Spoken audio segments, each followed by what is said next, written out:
and I will turn it over so we can get our first session started. I'd like to introduce my co-PI, Dr. Langley from Ohio State University, who will be leading the session on some of the real-world data support we have here. All right, thank you, Sarah.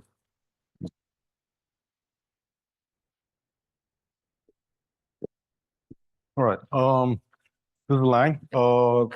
Actually, my talk will be very brief, 5 minutes. I just want to bring up why the real-world evidence is so important in the pediatric maternal research. And then afterwards, I have two significant speakers on this topic. So I'm going to go through quickly about what we have done so far and what, point out what's happening, what's going to probably happen next stage. How can I move forward?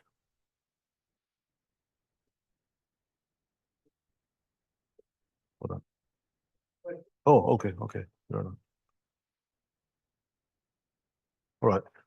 So this is acknowledgement slides between OSU IU together. We building up data model knowledge together from all the data sources, including real-world evidence data. And this slides we're showing you how many total drug labels from the daily meds.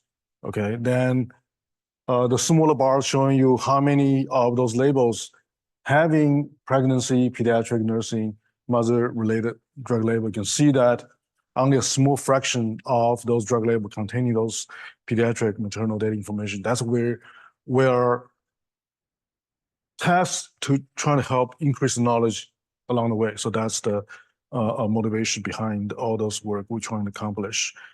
So this is a silver version database, which I'm probably going to talk more on Wednesday.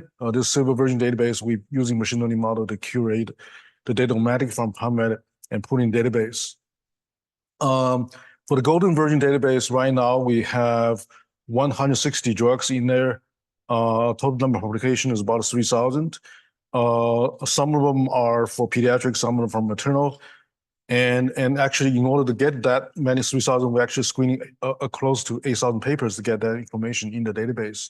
So technically, all those data are having not only the study design, but also risk factors, patient population, so on and so forth in the database. And the one thing I want to point out, though, is among those publications in the golden version database, you want to see only a small fraction of them are related to maternal labor delivery, non-pregnant adults, fetal studies. So the information over there is still very, very limited so far. I don't want to point it out. So this is the last slide I'm going to show, just trying to bring in the real evidence. I highlight the number of fraction of published papers, compare them between epidemiology studies using administrative EHR data versus non-administrative EHR data. You can see the difference in terms of the outcome variables. We are comparing. The one thing I want to highlight over there, though, if we are looking at breastfeeding information in the claims data, by far the publication, there's 0 over there. Means that based on current, use HR data, the data is just not there yet. But most of the breastfeeding data actually is from the non-administrative claim, like clinical trials, prospective studies, surveys, collected data from patients directly, okay? But having said that, do we have information in the HR talking about the breastfeeding information? Yes, we do, but they are not in structured data, they are in the clinical notes, right?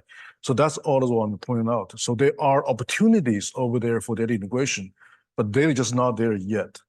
And this is kind of opioids data we collected so far, but we use that as a case to demonstrate where's the gap is in terms of the integration.